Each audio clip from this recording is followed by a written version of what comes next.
No me voy a presentar porque Carmen Aristegui no necesita ninguna presentación. Es una mujer extraordinaria, una periodista de primer nivel y una gran amiga, y además compartimos amigos comunes muy queridos.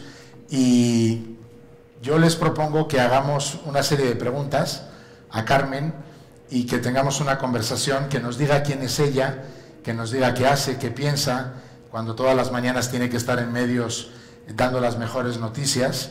Una vez me preguntaron a mí, Carmen, que qué pensaba de Carmen Aristegui, y le dije, es la persona que tiene la primicia de información todos los días. Eso profesionalmente, y luego cuando te he conocido personalmente, pues eres una mujer encantadora, buena amiga y una mujer totalmente querida. Pues vamos a preguntarle a Carmen varias situaciones y que nos diga quién es ella, cómo vive, qué piensa. Y bueno, la primera pregunta, Carmen, es muy general. ¿Quién es Carmen la persona? ¿Quién es Carmen la mujer? Gracias, Carlos, y gracias a todos y a todas por estar acá en este encuentro y bueno, pues lo que significa poder participar con ustedes en esta tarde. ¿Y quién soy? Pues soy una mexicana, una periodista, una mamá, alguien que dedica su vida pues a su trabajo, a buscar información, a tratar de encontrar cosas que sean de interés y útiles para los demás en las noticias, en la comunicación, en lo que pues finalmente puede traducirse en programas de radio, de televisión, desde un sitio de internet que logramos establecer un grupo de periodistas independientes del que formo parte y del cual pues estoy muy orgullosa, y que bueno, pues desde ahí, desde internet, hemos logrado sortear situaciones complicadas como las que nos tocó vivir particularmente el sexenio pasado, y construir un espacio propio una vez que un veto tan fuerte como el que tuvimos hace algunos años con el gobierno de Peña Nieto, pues nos obligó también a reinventarnos. Así que soy muchas cosas. De pronto me convertí en una empresaria de medios con este medio de internet, cosa que no me había planteado nunca en la vida y que me ha permitido también entender lo que significa asumir un emprendimiento, tomar la responsabilidad no solo de hacer mi trabajo que a lo largo de muchos años he hecho como periodista, sino también organizar un espacio que pueda sobrevivir, y no solo sobrevivir, sino crecer, establecerse, tener certidumbre, entender las claves básicas de la organización empresarial, que finalmente va de la mano de un proyecto como el que finalmente logramos establecer en aristeguinoticias.com, y pues es un mundo diferente al que yo había vivido tradicionalmente como periodista, y la combinación de organización editorial para informarle al público y la organización para que el medio en donde estamos pueda funcionar, pues tiene su chiste, tiene su gracia. Y creo que al final, para mí como persona, como mujer, como periodista, esta otra faceta ha sido pues muy importante. Me permite entender lo que significa asumir el riesgo, asumir la responsabilidad, medianamente entender las claves de una organización que tiene que cumplir con cosas muy esenciales que ustedes conocen perfectamente y que están ligadas a cómo un espacio, en este caso de comunicación, pero en cualquier caso tiene que cumplirse, debe ofrecer las condiciones mejores para quienes desarrollan su trabajo ahí. ¿Qué se tiene que hacer para que el asunto esté en equilibrio, para que el asunto sea algo que genere certidumbre a los que ahí trabajan, para que los que estamos ahí nos sintamos bien, felices de hacer lo que hacemos? Así que en estos últimos años he agregado a mi propia definición personal esta otra faceta que pues cayó como una consecuencia de algo que lamentablemente pues ha ocurrido en México en contra de los periodistas, que es quitarles el micrófono, censurarlos, eliminarlos en algunas ocasiones de manera dramática con asesinatos, o bien vetarlos. Y esto, que tristemente forma parte de la historia de México, nos tocó vivir en nuestro cacho. En nuestra historia pues hemos vivido momentos complicados con los poderes que no son receptivos a la crítica o a la información que no les conviene y que acaban tomando acciones drásticas en contra de quienes informamos, en contra de quienes comunicamos a los demás cosas. Y este país tiene un problema serio porque tristemente, Carlos, como sabemos, somos un país con un número de personas dedicadas a los medios y al periodismo asesinadas. No podemos pensar que una democracia, que un país, que una sociedad tenga los niveles que tenemos nosotros de asesinatos de periodistas. Este mismo año estamos hablando de muchos periodistas asesinados, este mismo sexenio y los anteriores, y esto en un contexto de colapso institucional, en donde los asesinatos quedan prácticamente impunes todos, en donde cargamos un volumen inmenso de desapariciones de personas, de asesinatos de personas por miles, y es un elefante blanco en la sala de nuestra casa que no se logra procesar adecuadamente por un Estado que tiene un sistema, como digo, colapsado. En ese contexto de miles de muertes y de miles de desapariciones que se han ido acumulando a lo largo de los años, y una estructura o estructuras criminales que dominan pedazos grandes del territorio nacional, pues uno se pregunta si esto realmente se puede llamar democracia o Estado de Derecho cuando tenemos tan grandes franjas de disfuncionalidad, por llamarles de alguna manera a estas circunstancias. En este contexto, el trabajo de los periodistas es un eslabón muy frágil, en donde si un poder político o criminal en algún estado de la República o de un municipio del país encuentra que ese periodista está señalando al cacique, al delincuente, a las estructuras que permiten que el crimen permanezca, pues le dan un plomazo y ya está. Y la impunidad es prácticamente total. Cuando tenemos un país en donde la justicia no funciona, pues es una invitación a seguir haciéndolo. La impunidad acaba siendo la principal invitación a que continúen los delitos y los crímenes en contra de periodistas y en contra de los demás, porque al final este mismo fenómeno pues lo tenemos extendido en todos los ámbitos de la República. Así que cuando me preguntas de mí, pues yo ya me fui hasta otro lado, porque al final de cuentas, pues yo soy una persona que se dedica a observar, a ver lo que considero es importante para todos nosotros y obtener información, buscar testimonios, entrevistas, investigaciones para poder dotar a las personas que son audiencia de cosas que les sean útiles para entender en dónde estamos parados. Y esa es una pasión, ese es un motor vital de mi vida. Pues sí, es vital, es de mi vida. Y creo que al final pues está asociado precisamente con eso, con lo que pasa en las noticias, en la información. Y personalmente pues soy una periodista, una mujer, una persona que tiene su vida, su familia, sus creencias, y que pues digamos como cualquier ciudadana pues tratas de buscar los espacios para poder vivir todas estas facetas. Cuando llegas enfrente del micrófono, enfrente de la cámara, Carmen, ¿qué emociones surgen en Carmen Aristegui? ¿Frustración, pasión, compromiso o todo eso junto? Porque tú vives con la información real, tú vives con la información de las 10, 12 muertas por ser mujeres, feminicidios todos los días, con lo que nos acabas de contar, y obviamente tú transmites la información, pero como mujer y como periodista y como mamá, debes sentir algo muy profundo. ¿Qué emociones sientes frente a ese micrófono?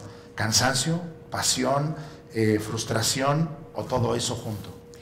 Pues cansancio no, lo demás sí. Cansancio creo que no, ¿eh? Sí. No, cansancio no es algo que en este momento, en algún momento las personas se cansan, desde luego, incluyendo los presidentes de la República. Pero digamos que en este momento no sería la palabra que describa mi estado de cosas.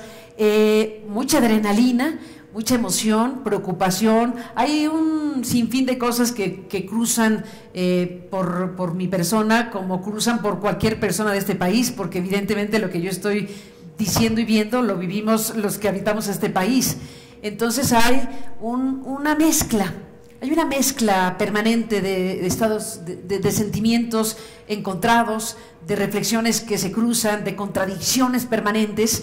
Ayer mismo, por ejemplo, ¿no? Por hablar del 8M, del 8 de marzo, una fecha pues importantísima para el mundo, para todos y todas los que queremos que este país y que este mundo sea diferente. Veníamos de un mensaje del gobierno del país y de la ciudad de que iba a ser una marcha muy violenta, de que ahí iban a pasar cosas horribles y que entonces pues así va a ser la cosa. Y entonces primero el estigma, ¿no? Primero la descalificación por anticipado de miles de personas, miles que pacíficamente salieron a las calles a manifestarse para decir queremos equidad, queremos la no violencia, queremos más condiciones para las mujeres en todas las materias, derechos, justicia, en fin, todo lo que involucra esta batalla de largo aliento a favor de las mujeres. Pero veníamos de un mensaje previo en donde era, pues si vienen aquí, ya ustedes se hacen cargo de que esto va a ser violento. Hubo algunas expresiones, digamos, de poco agresividad, digamos, de quien rompió un vidrio o alguna cosa, etcétera. Y por eso digo que todo el tiempo es contradicciones, mixed feelings, cosas, luces y sombras, etcétera. Pero si hacemos un balance, fue una espléndida marcha, independientemente que si rompieron un vidrio y se cayó, y en fin, las cosas que ocurrieron colateralmente, pero fue una marcha que fue de gran potencia simbólica, porque cuando la señal era aquí va a haber violencia y estas que van a marchar son unas pues desfasadas, estas son unas personas que no están en los códigos civilizados o como queramos llamar al asunto, pues miles de mujeres fundamentalmente salieron y en lugar de golpear a las policías mujeres que estaban ahí para proteger la situación, repartieron flores y cambiaron la ecuación y cambiaron la señal de que las mujeres están apostando por la no violencia. Las mujeres están apostando por una batalla muy importante y trascendente, y entonces se cambió la ecuación, digámoslo así, y la señal acabó siendo realmente emocionante, realmente muy importante de todas las mujeres que decidieron acudir a las calles, no solo en la Ciudad de México, porque hubo marchas súper importantes, bueno, todas, cualquier marcha, así sea de 2 personas o de una o de miles, pues tienen importancia desde luego, y así hay que aceptarlo. Entonces tenemos, yo creo, todo el tiempo en el mundo, pero en México, esta combinación permanente de estados de ánimo, de reflexiones, de frustración pero de entusiasmo, de pérdida de interés sobre ciertas cosas, pero de pronto volteas y dices, pero si aquí está una fuerza social impresionante y una señal esperanzadora de que las cosas no solo pueden, sino deben ser diferentes. Sí, desde luego, con gran sentido de preocupación, me parece que eso lo podemos compartir también como una definición de este tiempo que nos toca vivir, por el tipo de cosas que están ocurriendo. El mundo entero, ya lo sabemos, está en una situación de tensión permanente con una invasión de Rusia a Ucrania, con todo lo que involucra una acción de esta naturaleza, con el apagón de esta mañana de Chernobyl y la preocupación de que si las radiaciones pueden o no salir, en fin, hay una tensión permanente y también a la vez una reacción que acaba siendo sumamente impactante de primero recurrir a sanciones no bélicas, pero muy fuertes como las que se han visto de manera masiva.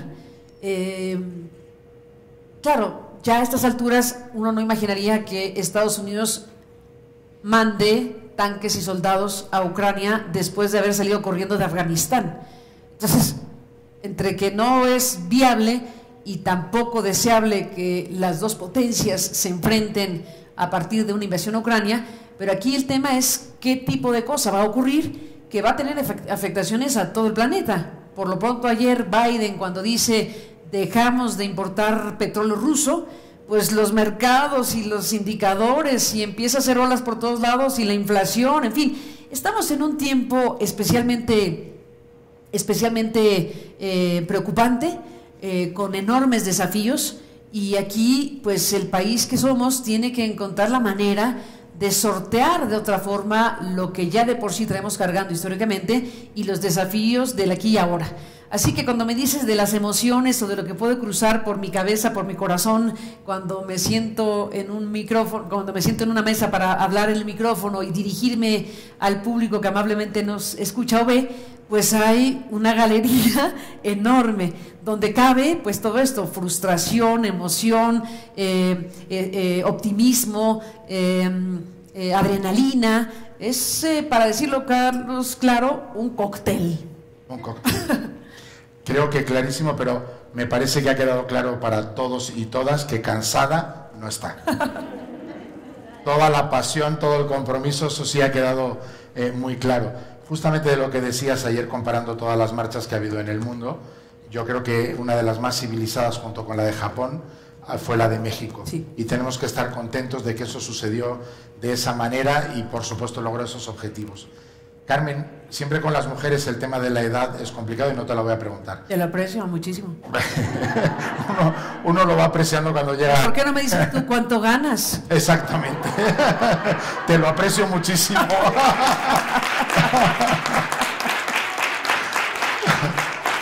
Lo que sí te voy a preguntar es cuántos años llevas de comunicadora.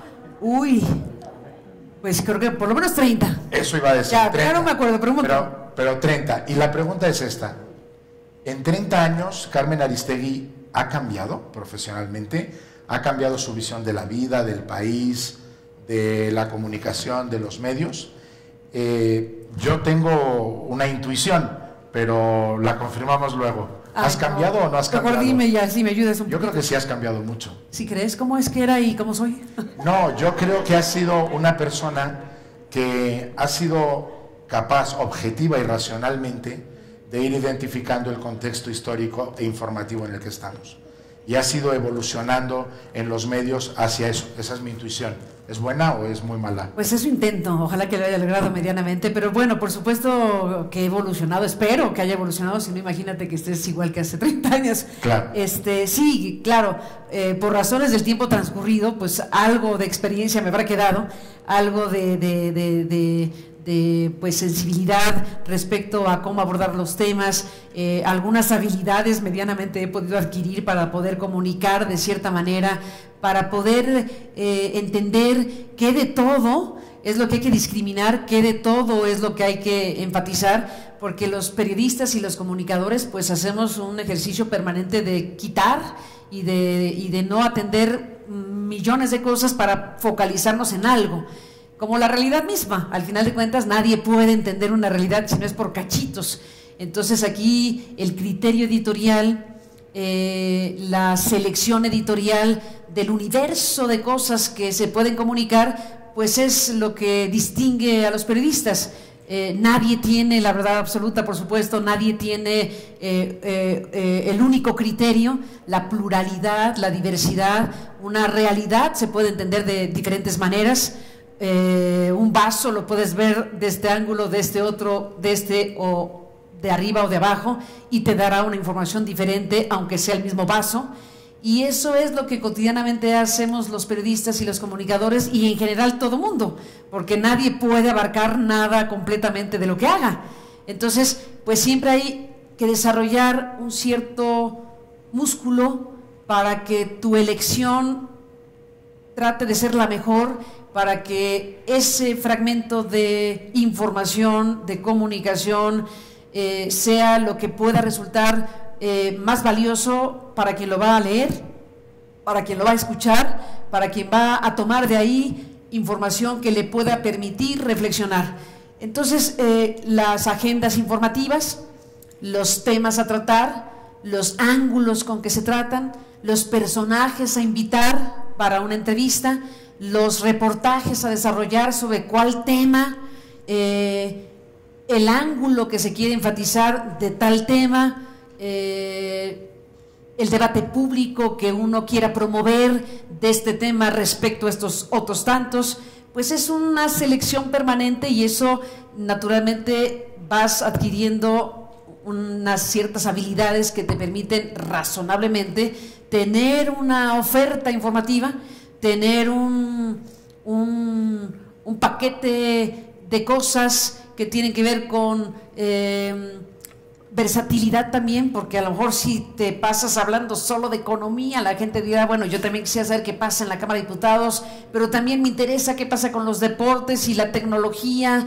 y qué pasa con la salud, en fin, pues es un poco tratar de tomar el pulso de las cuestiones que le son importantes a una sociedad, y eso es infinito. Entonces, la evolución de un periodista o de una periodista a lo largo del tiempo, pues por lo menos por el tiempo transcurrido vas adquiriendo estas experiencias, y supongo, quiero pensar, que más o menos puedo hacer las cosas razonablemente un poquito mejor que lo hacía hace 30 años. Absolutamente. Espero. Absolutamente convencidos y contentísimos de eso. Dos preguntas en relación al tiempo muy simples. ¿Cómo ves a las mujeres en general en el mundo y en México hoy? La visión real de una mujer que es periodista, que trabaja todos los días por la información, ¿cómo las ves hoy? Si quieres, a lo mejor en el mundo es muy genérico, pero está bien, pero en México, ¿cómo las ves?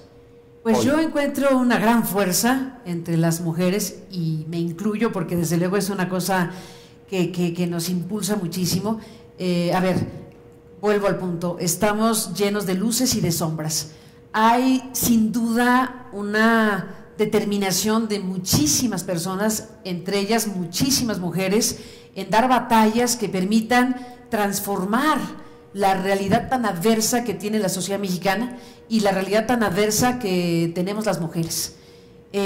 Yo encuentro, y estoy segura que las que aquí estamos podemos compartir nuestras propias experiencias, que hay una decisión de caminar y de correr y de ampliar nuestros espacios y de hacer valer nuestros derechos y de que nuestra voz no solo se escuche, sino que sea determinante para incidir en nuestras familias, en nuestras escuelas, en nuestras empresas, en nuestra sociedad, en México y en el mundo. Y eso se ve, se palpa, se vive.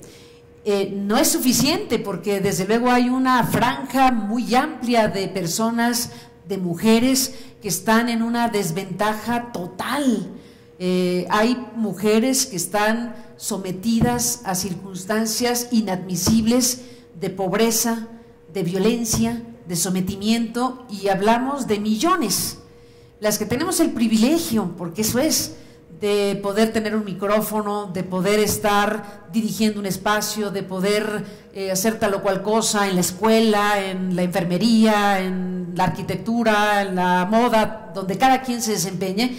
Habemos mujeres que hemos logrado construir y establecer un espacio en donde incidimos en muchos temas, pero hay una franja mucho más grande que esa que requiere un impulso muchísimo mayor. Y por eso vuelvo al punto de que es muy estimulante ver el logro de muchísimas mujeres que se han abierto paso, o nos hemos abierto paso, a punta de guamazos en muchas ocasiones, a punta de definiciones y a punta de no dejarse vencer. Y que ese logro compartido por muchas tiene que también incluir la posibilidad de ayudar a las demás. Entonces es una batalla que incluye esfuerzos adicionales a los que hacemos, y por eso un tema de una marcha acaba simbolizando primero nuestras exigencias, acaba simbolizando los grandes desafíos y la enorme cantidad de cosas que faltan por hacer. Pero yo veo realmente con mucha emoción a mujeres fantásticas que han logrado hacer muchísimas cosas y que están decididas a no solo hacerlo para ellas y su entorno, sino que incluyen trabajo para las demás.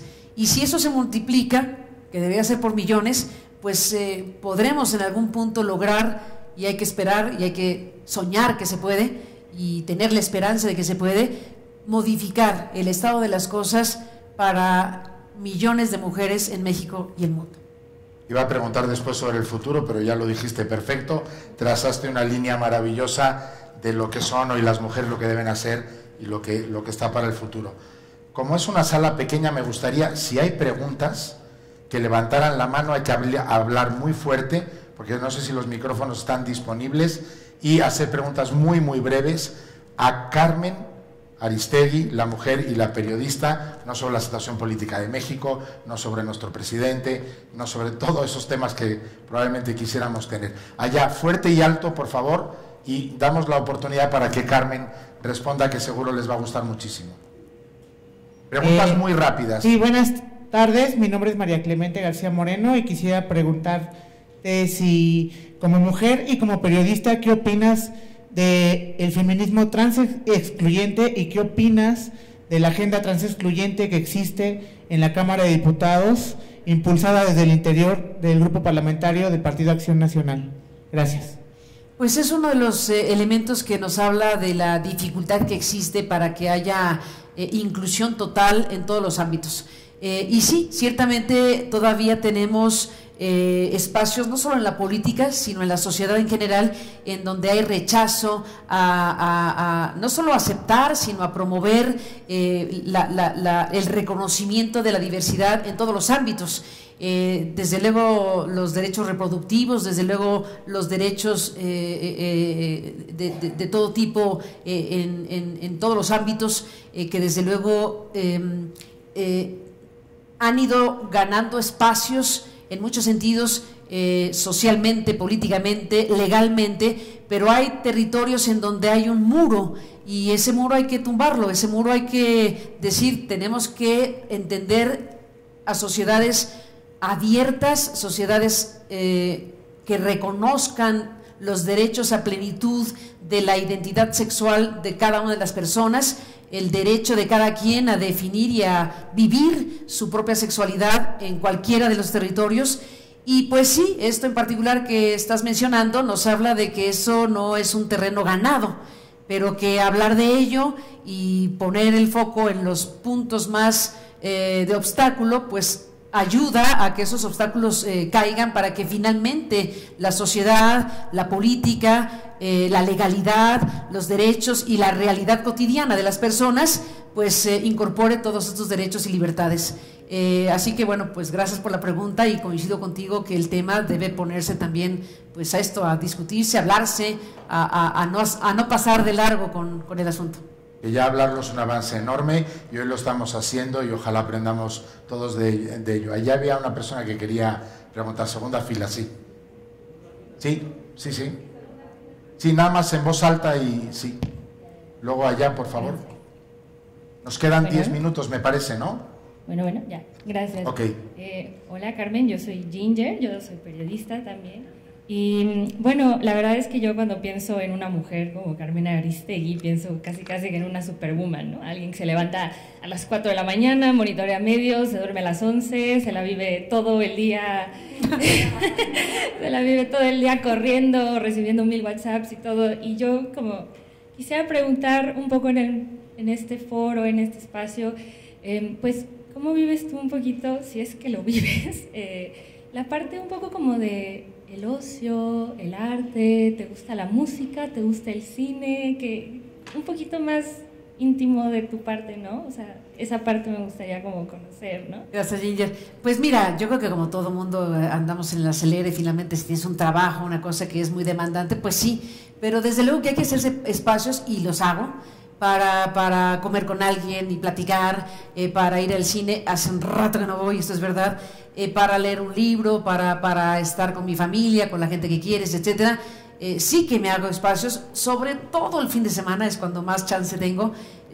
Al final, pues, qué horror, el tema de la información, pues es una banda sin fin, ¿no? Ojalá que el sábado y el domingo no hubiera audios del fiscal Gertz que se nos paran los pelos de punta, o que no hay un bombazo en Ucrania, pero pues eso no para, ¿no? Entonces acaba siendo como bastante complicado parar la atención. Pero no, bueno, pues acaba uno encontrando la manera de desconectarte medianamente, aunque ya sabes, ¿no? Mira, aquí lo traigo, ¿no? Aquí está siempre igual, ¿no? Estás en una comida y pones el celular ahí al ladito, ¿no? Y estás así, se para alguien y lo ves, luego. Pero nada que no hagamos las demás. Digamos, no es que sea una cosa fuera de serie, sí es un esfuerzo, pero yo no me veo extraordinaria para nada. Yo creo que soy una persona que, como muchísimas otras, pues hacemos malabares, ¿no?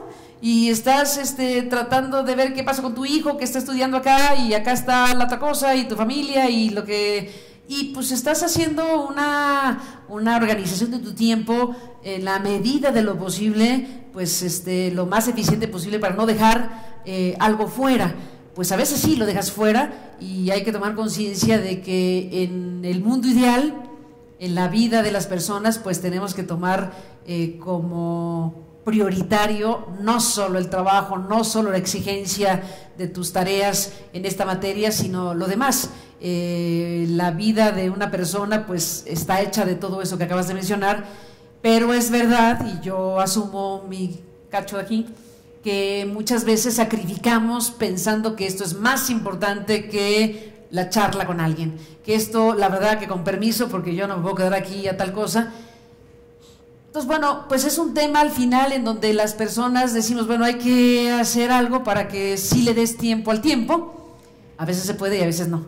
Pero bueno, sí te digo que creo que de un tiempo para acá, ahora que hablas del tiempo transcurrido, si algo pudiera yo valorar es que creo que a diferencia de lo que fueron mis primeros años, que era si es de locura, eso era peor de locura, en donde creía yo que tenía que estar 25 horas al día haciendo algo, y ahora creo que con 23 es suficiente. Es un avance importante, 2 horas es mucho. Hay otras 3 o 4 preguntas, pero tenemos un minuto, entonces el reto, que es un buen reto, es que seamos muy breves. ¿Te parece bien 3 preguntas? Bien. Yo diré que sí o no, lo que sea. Estaba aquella persona de atrás, y luego, pero muy breves, por favor. Súper breve, buenas tardes. Primero, yo te pondría en el lugar 1 de las mujeres, de las 100 mujeres más poderosas de México. Oh. Mi pregunta es, en retrospectiva en todos estos 30 años, si hubieras hecho algo diferente en el ámbito personal. Tener otro hijo, o a lo mejor hasta 2 más. No sé si hubiera podido, pero eso me hubiera gustado. Tal vez darme algún tiempo para estudiar un poco más. Yo estudié la carrera de Ciencias de la Comunicación y luego me metí a trabajar, y ya sabes, ¿no? Corriendo, pero ya si me dieras a escoger, me hubiera gustado, y ya a estas alturas creo que ya no, porque ya se me hace que no, dedicarle un tiempo a estudiar algo más, a formarme o en otra carrera o en algo más, de otra disciplina o de otra área del conocimiento. Eso, si pudiera hacerlo, si pudiera regresar el carrete, me hubiera gustado hacer. Por ahí más o menos, creo que serían mis 2 grandes asuntos. Excelente, aquí y después ella. Muy breves, por favor, porque es que está la comida, la premiación. Hola, Carmen, mucho gusto. Tenía 2 preguntas, pero bueno, como sigue ella, puedes escoger dentro de las 2 preguntas. Una es, quisiera saber cuál es tu principal fuente de inspiración. La segunda pregunta es, si tuvieras una varita mágica de poder resolver 1, 2 o 3 problemas o temas en México, ¿cuál sería para ti? Me quedo con la varita mágica, que es una gran tentación. En este momento, si yo pudiera decir que se resuelva algo, la violencia. Yo diría que frene la violencia extrema que nos lleva a ver cosas como el fusilamiento o no fusilamiento, lo que haya pasado en Michoacán hace algunos días. Ese grado de brutalidad viviéndose en México me parece que es algo descomunal. Ya no digamos el estadio Corregidora, que también te retrata situaciones gravísimas. Yo diría la violencia y la justicia. Si se pudiera frenar la violencia e impartir verdadera justicia, yo creo que le daríamos una vuelta de 180 grados al país. La economía, los elementos que hoy nos preocupan, etcétera, yo creo que ya de otra manera se irían resolviendo, pero la vida en paz, la vida realmente en donde las personas no tengan terror, no temor, sino terror de salir. Y nosotros vivimos en una burbuja, pero hay personas en este país que simple y llanamente pues saben que si salen en tal o cual territorio los pueden secuestrar, los pueden desaparecer, los pueden acribillar, los pueden destazar. Es terrible porque verdaderamente tenemos que asumir con toda fuerza la conciencia de que este es un país que tiene una montaña de muertos, de desapariciones y de actos extremos que no son admisibles en la sociedad. Y hemos hecho un caparazón y de pronto parecen paisaje. Y de pronto decimos, pues ahí hubo una masacre y ya uno dice, una más. Tenemos que sacudirnos eso y tenemos que decirnos, eso no puede ser admisible en ningún lugar del mundo. Así que me quedo con tu varita mágica y yo me inclinaría por decir, ping, encontremos una manera de que el país reencauce una convivencia pacífica, remedie, no sé cómo, la existencia de estos poderes criminales en este país que han roto miles de vidas y que rompen cotidianamente la paz, la tranquilidad y la armonía a la que todos tenemos derecho. Así que ojalá que algún día. Qué gran reto, y usemos bien todos la varita mágica que nos corresponde. Adelante, muy breve. Rapidísimo. ¿Qué te da miedo, Carmen? Me da miedo que esta complejidad que vivimos en el mundo y en el país, de pronto como comunicadora no tengas la capacidad de hacer tu tarea bien, de poder desarrollar algo que yo creo que es fundamental en las democracias, que es informar, comunicar, contribuir a una sociedad que está ávida de saber qué pasa. Y cuando está ávida de saber qué pasa en una sociedad y espera que los comunicadores, que los periodistas, que los analistas, que los expertos, que los políticos, que los que toman un papel público para tratar de ayudar a la población a entender qué pasa, y si es difícil, como es difícil ese entendimiento, pues el miedo a no tener la herramienta suficiente para poder contribuir y hacer tu tarea. Y eso pasa cada minuto.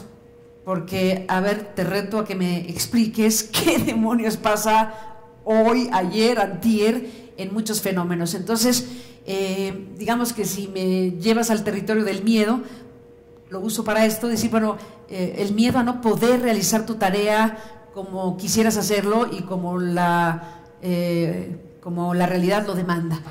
El miedo también a que al final de cuentas un contexto tan confrontado, tan intoxicado, envenenado, pudiera de alguna suerte afectarte y desde luego que está todo para ello.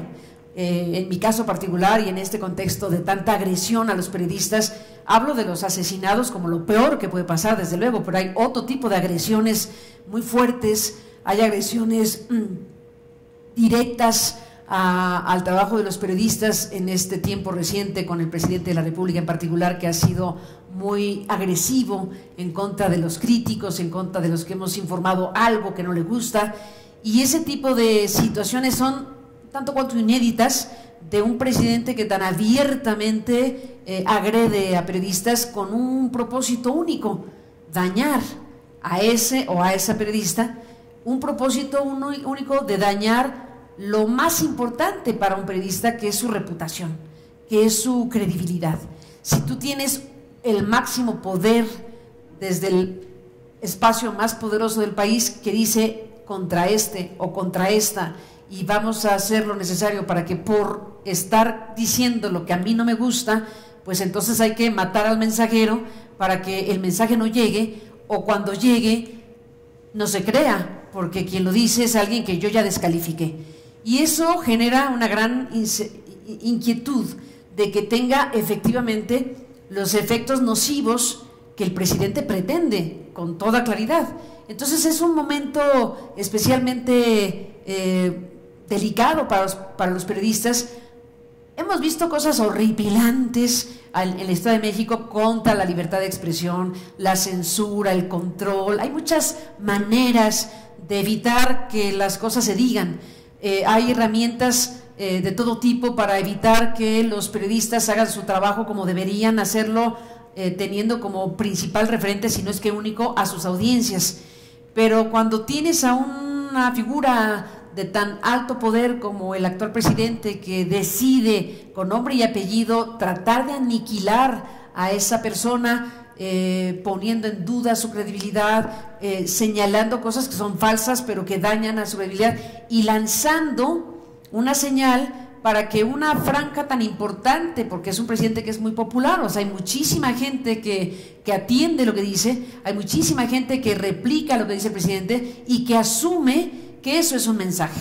Y entonces ya se abre un verdadero acribillamiento en las redes sociales, en programas de YouTube que están hechos para dos cosas: uno, para defender al presidente, y dos, para aniquilar al que el presidente dijo. Y en esos terrenos no hay defensa, porque a ver, si dice alguien, como me ha pasado en estas últimas semanas, tal o cual cosa de ti que es falso por los cuatro costados, y te inventan la paternidad de tu hijo y te inventan tal o cual cosa, etcétera, tú vas y le pides réplica para que tú puedas decir lo que dices es falso, estás muerto. Entonces hay ataques muy agresivos, cobardes, siniestros, porque además hay una maquinaria que se echa a andar cuando suceden estas cosas. Y ese es el tipo de cosas en donde uno dice, bueno, ¿hasta dónde va a llegar esto? O sea, ¿cuál es el territorio en donde el poder político pues va a tomar una dosis de responsabilidad? Porque es muy dañino, por supuesto, para los periodistas, pero por supuesto que para la sociedad, porque yo les digo, habemos personas que nos digamos esto, que estamos decididas a seguir haciendo nuestro trabajo, a pesar de que estemos totalmente golpeados y acribillados y agredidos por necios, por tercos, porque creemos que hay que hacerlo. Pero el fenómeno provoca muchas cosas, no solo temor, sino por el temor, la autocensura, porque hay una cantidad, y se entiende, de periodistas que dicen, yo mejor no hablo, yo mejor no digo que aquí hay un tema que se tiene que investigar de tal o cual cosa, yo mejor ni me asomo, porque si yo digo esto, el presidente me va aquí a acribillar y en consecuencia lo demás. ¿Qué genera eso? Pues autocensura, y no hay nada más eficaz para un poder que lo que quiere es que no se hable de ciertos temas que la autocensura, y puede decir, en este gobierno no hay censura porque yo no le he hablado a nadie para que callen a este periodista. No, pero ya los acribillaste y yo te digo cuántos se han callado por este fenómeno. Entonces estamos en un terreno realmente muy lamentable, muy preocupante, porque esto va increciendo, y yo dudo que el presidente vaya a cambiar de aquí a que se acabe el sexenio. Entre otras cosas, porque los políticos, y en particular necesitan una figura adversarial, porque es, ¿no? O sea, la fuerza de una figura política como esta no es de conciliación, no es de vamos a juntarnos para ver cómo arreglamos este problema, no, es una cosa permanentemente de confrontación, de polarización, calculada, deliberada, inducida. Es una figura política que está causando ese daño a la sociedad, que tiene un diseño y un cálculo verdaderamente de esta naturaleza, y que al final de cuentas, como no tiene figuras adversariales políticas, porque la oposición que ha quedado muy debilitada, ustedes han oído hablar al presidente alguna vez del PAN, del PRI como figura adversarial, de vez en vez los menciona, pero para él no existen, porque ha sido tal el disgusto de la sociedad mexicana respecto a lo que ha ocurrido con la política en México, que una figura como esta logró una cosa impresionante. Tiene un poder legítimo, porque millones de personas han creído en él, y eso es legítimo, pero ¿qué haces con ese poder que te han dado millones de personas? Y eso es lo que tendremos que analizar, o tenemos que estar analizando, y veremos qué sucede en el balance final de lo que ha sido este sexenio. qué se hizo y cómo se hizo con el enorme poder y legitimidad que millones de personas le han otorgado a un presidente. En este territorio, pues yo digo, hay todas las faltas de la responsabilidad política, porque si tu cálculo, tu diseño tiene que ver con que voy a dividir a una sociedad que históricamente de por sí tiene enormes agravios. Tenemos agravios históricos, hay enojos históricos por la pobreza, por la violencia, por la desigualdad, por la falta de oportunidades, o sea, materia prima tenemos. En lugar de encontrar los canales para resolver todos esos agravios históricos, si tú calculadamente lo que haces es utilizar esos agravios históricos para ahondarlos y confrontar, pues es un pase a la historia fatídico, es un pase a la historia que realmente este país no se merece. Añadir, aplaudan.